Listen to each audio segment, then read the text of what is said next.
គ្នាយើងនេះខ្ញុំនឹងប្រាប់អំពីរបៀបផ្ដាច់ Facebook ចេញពី account Mobile Legends នេះគ្នាយើង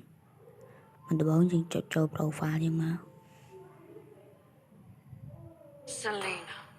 yet another sacrifice to the god of death. ហើយយើងចុចរកពាក្យការកំណត់ករណីគ្នាយើង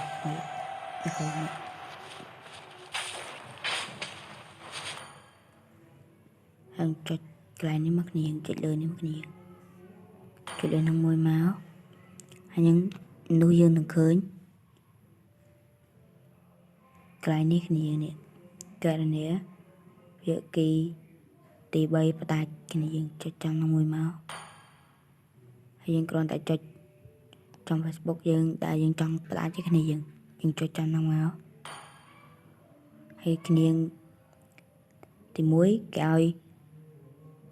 ចូល login ករណីដែលអ្នកបានផ្ដាច់បានភ្ជាប់ដើម្បីផ្ដាច់ចេញហើយទី2ផ្ដាច់ចេញការផ្ទេញផ្ទាល់តាម email គ្នាយើងឡើយខ្ញុំដាក់លើនេះវាស្រួលជាងគ្នាយើងឥឡូវខ្ញុំចេញ copy ID សិនគ្នាយើងនឹងមក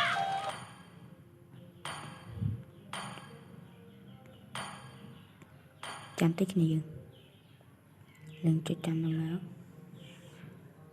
ខ្ញុំដាក់ copy ហើយនេះគ្នាយើងគ្រាន់តែលុបអានេះមកនេះ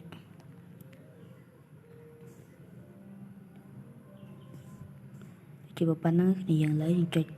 ពាក្យយកព្រមមកគ្នាយើង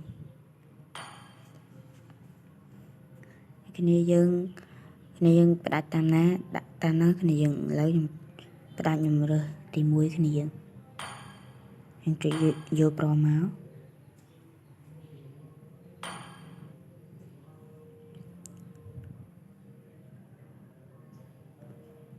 ឥឡូវវាកំពុងផ្ដាច់គ្នាយើង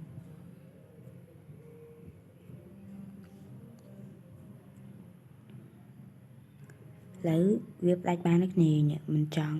ហើយគ្នាយើងអាចយកទៅភ្ជាប់ជាមួយ Facebook ផ្សេងទៀតគ្នាយើងឬក៏ភ្ជាប់មួយ Gmail ទៀតគ្នាយើងហើយវីដេអូយើងក៏មានត្រឹមប៉ុណ្្នឹងដែរបាយបាយជួបគ្នានៅវីដេអូក្រោយ